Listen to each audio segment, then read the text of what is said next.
Muito bem, estudantes dos segundos anos. Nós acabamos de ver, na verdade, o neoclássico, que é o retorno da racionalidade, a relação do iluminismo com as mudanças de hábito e como essa nova sociedade produziu uma nova arte voltada para o ideal de beleza, assim como os gregos e os romanos a conceberam. E o romântico? Do que se trata?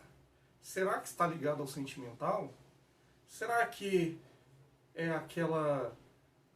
aquele frio na barriga, aquele frio na espinha? Será? Se você não sabe, está em dúvida também, fica comigo até o final, que até o final você não vai saber tudo sobre o romantismo, mas vai ter a base. Vamos lá.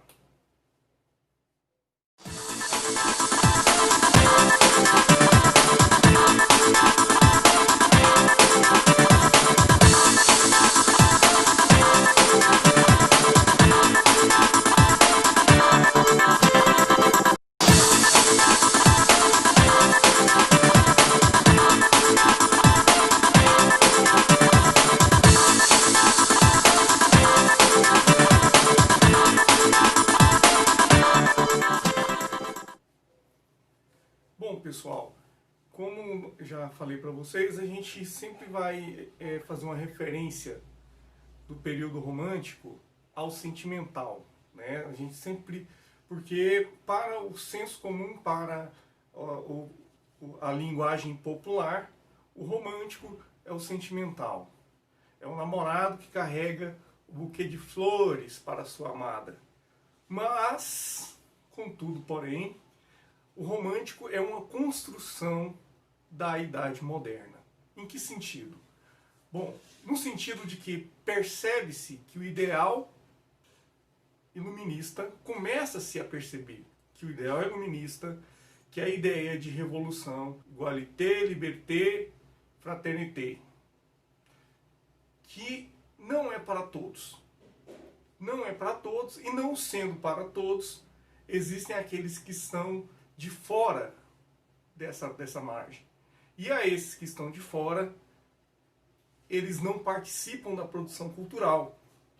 E isto chama a atenção de alguns artistas, que trazem o seu olhar para esses excluídos. Porém, antes de falarmos disso, vamos falar das mudanças e do ponto de situação histórico em que se dá o período romântico, para que nós possamos entender um pouco mais a mentalidade. A gente precisa entender, em primeiro lugar, que o homem passa a ter consciência de como o tempo é precioso, de como o tempo é importante, de como o tempo está relacionado às atividades da vida. Tá? Eu gostaria de usar aqui dois termos para trazer vocês para a mentalidade romântica. O primeiro é fugaz e o segundo, fugido. Fugaz, porque de repente percebe-se que o tempo é precioso. Uma historinha boa para a gente pensar nisso é o Seu João.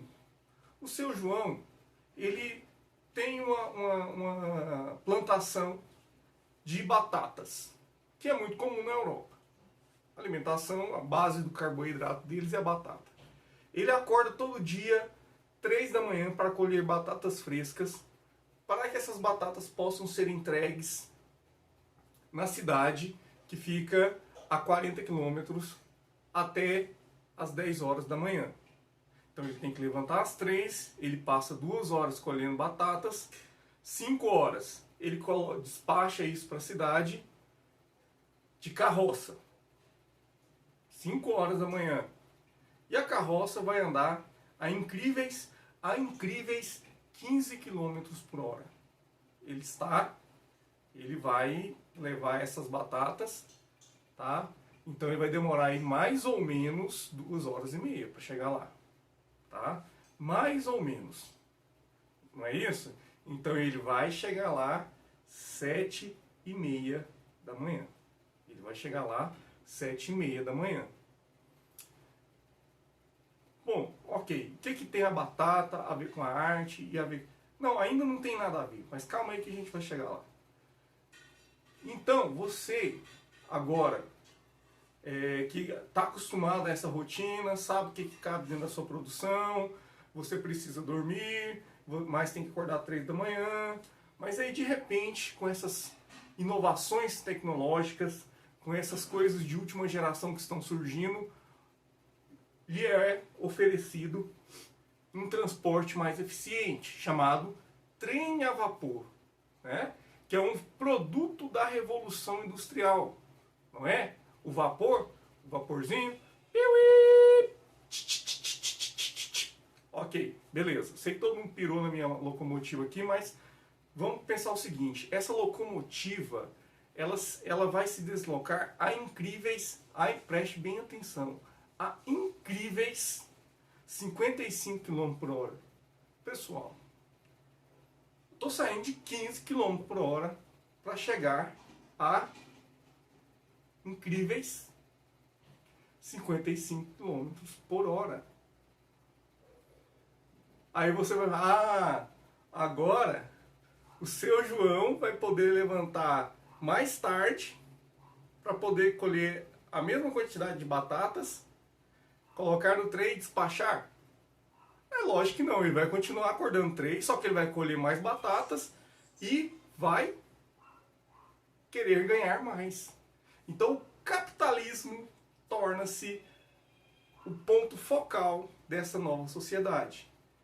E no lugar da nobreza, que a gente estava habituado a ver no neoclássico, como os grandes mecenas da arte, vai entrar a figura do burguês. Mas qual que é a diferença do burguês para o nobre? O nobre, ele patrocinava a arte por distinção social.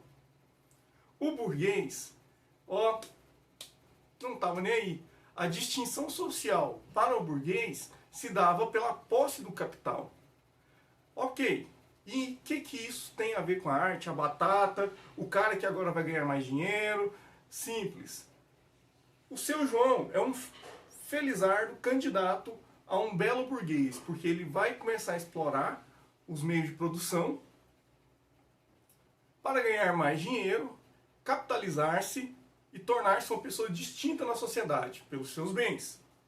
Mas, ao mostrar para o seu João um quadro, para ele fala assim: tá, isso aí, eu faço o quê? Eu como, eu passo no cabelo, o que eu faço? Isso me dá dinheiro para casa? Não, isso aqui basicamente o senhor gasta dinheiro para ter um certo prestígio na sociedade. Não, muito obrigado, prefiro ficar com o meu dinheiro na minha algibeira. Pessoal, só que esse pensamento vai trazer os artistas para um momento difícil na vida deles. Porque, de um lado, você tem uma nobreza falida, do outro, um burguês com muito dinheiro, mas um pouquíssimo interesse em consumir cultura. E isso é um problema. Aí nós temos essa primeira situação que não contribui inicialmente para os artistas. Preste atenção que eu estou dizendo que não contribui inicialmente. Ok? Beleza. Do outro lado, nós temos o fugido, a luz, que é uma metáfora que nós estamos utilizando aqui para nos referirmos à fotografia. Tá, o que tem a fotografia a ver com isso? É muito simples. O que você acha que é mais caro? Um retrato seu pintado por um grande artista, por um Louis David, ou o retrato do seu Gumercino, lá da esquina, que fica revelado em aproximadamente 1 hora? Você acha? Você acertou. Isso mesmo. É o retrato do seu Gumercino. Que, embora não seja algo ainda tão acessível, é muito plausível, né? E muito mais aceito pela população.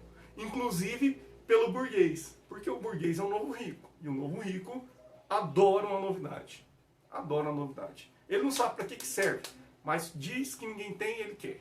Então, tem essa questãozinha aí também, que a fotografia não contribuía muito com a função do artista, como retratista, como produtor e copista da realidade. Porque a fotografia era mais eficiente nesse sentido, e era mais fidedigna. Muito bem. Tendo essas duas premissas, que não contribuem com o artista, o que resta ao artista? Para alguns, o prestígio, porque tendo o reconhecimento da sociedade, aumentou-se ainda mais a busca pelos seus trabalhos. Porém, para a grande maioria dos artistas, restou a falta de dinheiro, no sentido de que não havia mais uma produção constante e eles não tinham mais a mesma entrada de dinheiro. E não havia mais pedidos e, por conseguinte, eles não tinham mais o que pintar.